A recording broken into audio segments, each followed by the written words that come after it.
이승만 TV 시청자 여러분 안녕하십니까? 이승만 학당의 교장 이영훈입니다. 오늘날 이 나라는 정치, 경제, 사회 모든 방면에서 위기입니다.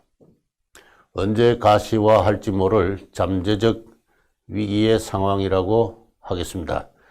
지난 1998년 외환 지급불능의 국가부도 사태를 맞이해서 전 국가 경제가 심각한 위기를 경험했습니다. 그 유사한 파국이 조만간 엄습할지 모른다는 위기감이 우리 한국인 모두를 우울하게 만들고 있습니다. 한국 경제는 활기를 잃은 지 오래입니다.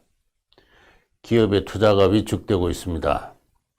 영세 자영업의 몰락이 심각합니다. 청년 실업은 더욱더 심각한 상황입니다. 정부는 이 모든 결과를 충분히 예측할 수 있는 악성의 분배지향의 규제 일본도의 정책을 고집하고 있습니다. 정치는 더욱더 암울합니다. 우리 대한민국의 자유시민은 2년 전에 대통령의 탄핵이라는 엄청난 정치적 변고를 경험했습니다. 그 일을 회고하면 지금도 정신이 혼미합니다. 대통령이 무슨 큰 잘못을 저질렀는지, 과연 뇌물을 받았는지가 확실치 않을 뿐더러 설령 그렇다 치더라도 그만한 것이 국가 원수를 탄핵하는 사유가 되는지도 납득할 수 없습니다. 탄핵에 성공한 세력은 그들이 정치적으로 승리했다고 믿고 있습니다.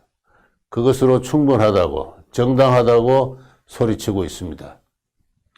탄핵이 판결되는 날 국민의 절반은 축배를 들었지만 나머지 절반은 비통의 눈물을 흘렸습니다. 국민의 마음은 갈기갈기 찢어졌습니다. 이것은 앞으로 몇 년이고 이어질 엄청난 정치적 갈등과 그에 따른 파국을 예견하고 있습니다. 새로운 집권 세력 문재인 정부는 북한의 3대 세습 왕정에 대해 유화정책을 취함으로써 북한의 핵 위협을 해소하고 나아가 민족의 통일을 성취할 수 있을 것으로 믿고 있습니다. 우리 민족끼리라는 슬로건이 이념과 체제의 차이에서 발생하는 갈등과 대립을 봉쇄할 수 있을 것으로 낙관하고 있습니다. 그것은 철저히 미신이고 환상입니다. 그들은 대한민국의 건국에 저항하거나 비판한 정치 세력의 계보를 잇는 사람들입니다. 그들은 1980년대까지만 하더라도 한국의 민주주의와 자립적 국가경제 성립을 비관하면서 폭력적인 민족혁명을 추구한 세력입니다. 그들은 이 나라가 선진경제의 반열에 진입하고 사회주의 국가체제가 실패하자 그들의 혁명 노선을 평화통일의 구호로 위장하여 그들의 정치적 영향력을 키웠습니다. 드디어 집권에 성공한 그들은 장년에 걸친 그들의 꿈을 실현하려고 서두르고 있습니다. 그 결과 이 나라의 앞날에 어떠한 재앙이 기다리고 있을지 우리는 두려운 마음입니다. 저는 역사가로서 긴 역사의 관점에서 이 나라 작금의 위기 상황을 조망합니다. 그것은 결코 낯설거나 새로운 현상이 아닙니다. 예부터 쭉 있어 왔으며 드디어 우리를 두렵게 할 만큼 가시화했을 뿐입니다. 위기의 근본 원인은 다름 아니라 자유와 독립의 정신, 그 이념의 결여입니다. 자유는 무엇입니까? 여러분은 자유에 대해서 얼마나 생각해 본 적이 있습니까? 대다수 한국인은 그에 대해서 배운 적도 생각한 적도 실천한 적도 없는 것이 자유입니다. 자유와 독립은 남의 간섭과 압박을 받지 않은 상태를 말하지는 않습니다. 제 말하고 싶은 대로 언론하고 제 쓰고 싶은 대로 출판하고 제 모이고 싶은 대로 집회하고 제 믿고 싶은 대로 신앙한다고 자유인이 되는 것은 아닙니다. 그것은 법으로 규정된 자유의 형식이고 요건일 뿐입니다. 자유와 독립의 진정한 정신은 근로하고 저축하고 분업하고 교환하고 경쟁하고 개방하고 통상하는 것입니다. 자유와 독립은 결국은 문화입니다. 조그마한 마을에 갇혀서 크든 작든 어느 나라의 국경 안에 갇혀 있어서는 그래서 바깥 세상을 알지 못하고 다른 지방과 다른 민족과 다른 나라를 배척하고 그에 적대하는 인간이라면 진정한 자유인이라 할 수 없습니다. 자유는 본시 세계를 향한 모험이요, 세계를 무대로 한 통상이요, 세계와 경쟁하는 학문과 과학입니다. 이 같은 자유의 사상을, 자유의 정신을 맨 처음 깨닫고 자유의 깃발을 높이 올린 사람은 우리의 건국 대통령 이승만이었습니다. 1904년 한성 감옥에서 청년 이승만이 독립정신이란 책을 저술하여 동포에게 전달한 자유와 독립의 정신이 조금 전에 제가 말씀드린 그것입니다. 이 조선이 어떻게 해서 곧 숨이 넘어갈 지경이 되고 말았는가? 자유와 독립의 정신을 몰랐기 때문이다. 수백 년 동안 문호를 걸어 잠그고 제 것만 제일인 줄 알아서 우물 안의 깨구리처럼 넓은 세상을 알지 못하였기 때문이다. 그렇게 수구고식하는 가운데 학문이 막히고 지식이 퇴보하고 시장이 위축하고 생산이 후퇴하고 도덕이 타락하고 거짓말이 난무하고 드디어 서로 먹고 먹히는 아수라의 세상이 되고 말았다. 청년 이승만이 일찍이 설파한 그 자유와 독립의 정신을 아직도 대다수의 한국인은 알지 못하거나 그에 적대적입니다. 그래서 위기는 잠복한 상태에서 쭉 있어 온 것입니다. 최남선 선생이 통탄하였습니다. 이 민족은 망하는데도 실패했다고 했습니다. 이 말이 무슨 말입니까? 1910년 대한제국이 일본 제국에 병합되고 말았습니다. 왕과 백성이 힘을 합해서 단합해서 마지막 순간까지 격렬하게 저항하다가 드디어 힘이 붙여서 힘이 다해서 쓰러진 것은 아닙니다. 충격이 가해지자 왕실은 왕실대로, 양반은 양반대로, 서민은 서민대로 흩어지고 말았습니다. 그래서 최남성 선생이 망하는데도 실패했다고 한 것입니다. 제 힘으로 망하지 않았으니 무엇 때문에 망했는지 알 수가 없는 것입니다. 오늘날 한국의 국사학은 그 나라가 망한 원인이 무엇인지 알지 못합니다. 오로지 강포한 외적이 쳐들어와서 우리의 아름다운 사회와 문화를 파괴했다고만 이야기할 뿐입니다. 최남선 선생의 표현을 빌리면은 이 민족은 나라를 세우는데도 실패했습니다. 무슨 나라가 세워졌는지 아직도 알지 못하고 있기 때문에 그렇습니다. 민족이 갈라졌으니까 이 대한민국이 잘못 세워진 나라라고 이야기합니다. 국사학의 주류가 이른바 분단체제 역사학이라는 이름 하에서 우리의 건국사를 그렇게 가르친 지가 벌써 한 세대입니다. 민족 통일이 최우선이다. 민족은 영원하다. 자본주의니 공산주의니 하는 이념은 일시 출렁이는 파도에 불과하다. 그러한 요설로 이 나라의 건국을 저주했던 정치가를 높이 받들고 있습니다. 누군지는 이야기 안 해도 다 잘 아실 것입니다. 공산주의는 우리가 갈 길이 아니다. 다시는 헤어날 수 없는 구렁텅이에 빠지고 만다. 살아있는 남한만이라도 우선 건강을 보존한 다음 북한에서 공산 세력을 몰아낼 일이다 라고 주장한 우리의 건국 대통령 이승만은 지금까지 갖은 욕설과 음해의 대상이 되어 왔습니다. 자유와 독립을 알지 못하는 대한민국의 정신사는 그리하여 여전히 조선시대에 머물러 있습니다. 그래서 최남선 선생이 이야기한 그대로 망하는데도 실패한 그 위기가 다시 닥치지 않으리라는 보장이 어디에도 없다고 하는 것입니다. 한나라의 정치와 지성이 자국의 건국사를 부정하고 비판한다면 그 나라는 이미 망한 것이나 다를 바 없습니다. 그래서 위기는 오래전에 발생했으며 성숙해 왔다. 그렇게 이야기할 수 있는 것입니다. 여러 나라의 역사를 공부하면은 야만과 문명의 시대를 구별하기가 쉽지 않은 가운데 야만과 문명이 오랫동안 공존해왔음을 알게 됩니다. 문명 시대의 상징으로서 국가가 성립했다고 하나 야만의 상단, 곧 부족 사회의 특질을 여전히 공유합니다. 역사의 어느 단계에서 문명의 수준이 치솟아 올라 그 부족 사회의 특질에서 완전히 해방됩니다. 인간 사회가 부족적 상징으로부터 탈피하여 과학과 합리의 이성의 세계로 진입합니다.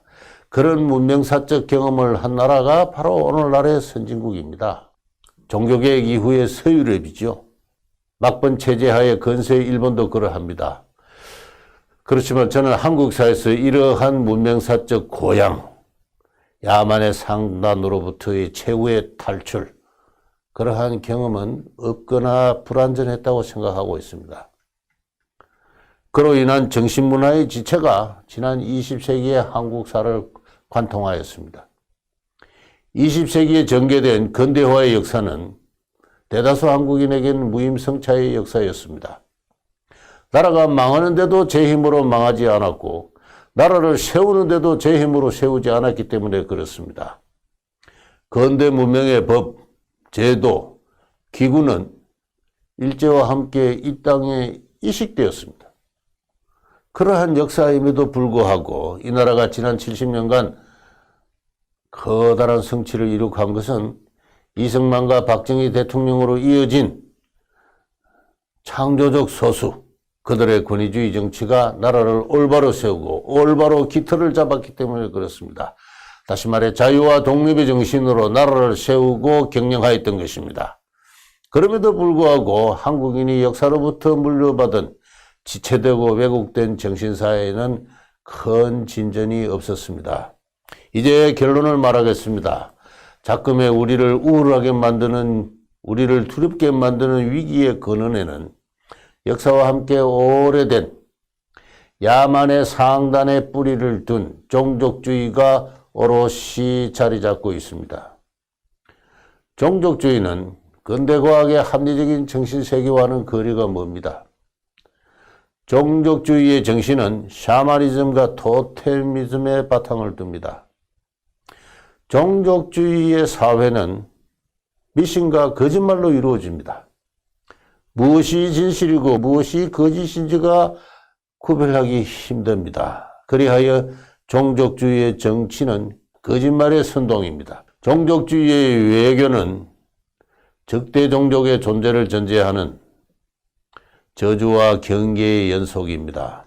저는 오늘날 한국의 민족주의는 이 같은 종족주의의 특질을 다분히 강하게 보존해 있다고 생각합니다. 인간은 감정의 동물입니다. 어느 국가든 민족주의나 국가주의로부터 완전하게 자유롭지는 않습니다. 민족의 신화를 지어내고 상징을 조작하지요. 그런 식으로 전근대의 지방민을 근대의 국민으로 통합한 것이 민족주의의 역할입니다.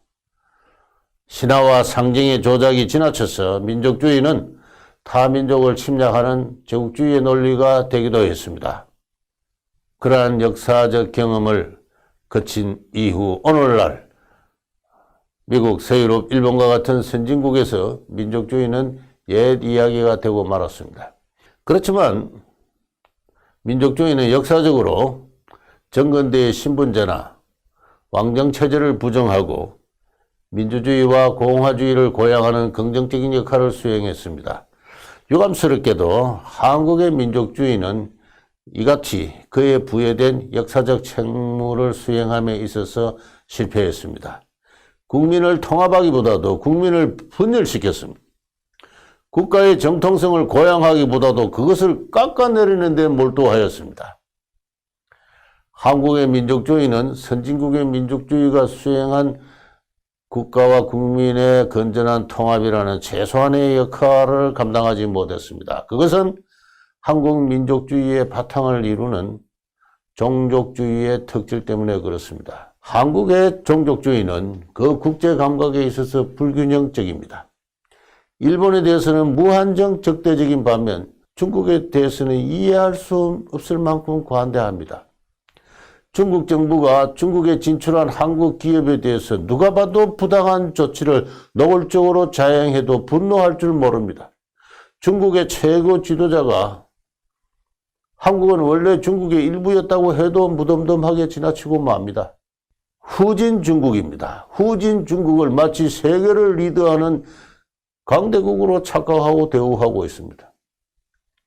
500년간 중국을 아버지의 나라로 섬긴 조선 왕조가 남긴 문화적 유전자일지도 모릅니다. 그리하여 한국의 그 종족주의적 특질은 반일 종족주의와 친중 사대주의로 짜여 있다라고 생각합니다. 이승만 TV는 앞으로 반일 종족주의를 고발하고 비판하고자 합니다.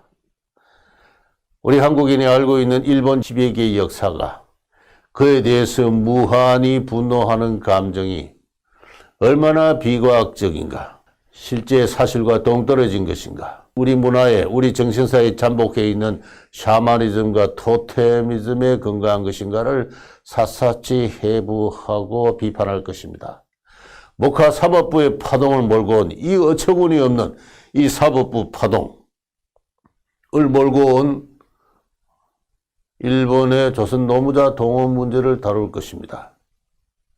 수많은 조선 청년이 일본군에 자원 입대하였던 그 시대의 실태를 있는 그대로 전달할 것입니다. 일제가 식량과 토지를 무한정 수탈했다는 역사학의 통설이 얼마나 황당한 것인가를 폭로할 것입니다. 지난 26년간 일본과의 외교를 파행으로 이끈 일본군 위안부 문제가 실은 당시의 공창제도와 얼마나 밀접한 관련을 지니는 것인지를 숨기지 않고 지적할 것입니다. 독도가 과연 조선왕조의 영토였는지 그 객관적인 증거가 있기나 한 것인지에 대해서도 과감하게 발언을 할 것입니다. 우리는 우리가 다루는 주제에 어떠한 터부도 인정하지 않습니다. 우리는 자유민주의 나라로서 사상과 학문의 자유를 보장받고 있습니다.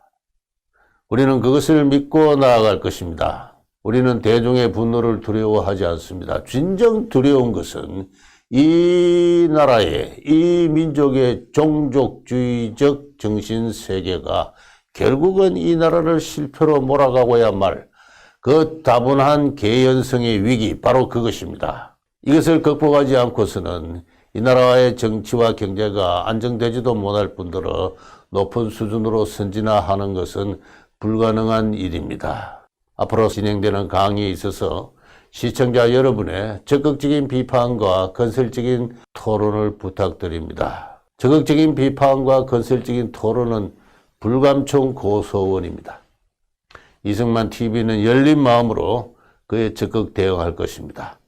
시청자 여러분의 적극적인 성원을 바람하지 않습니다. 감사합니다.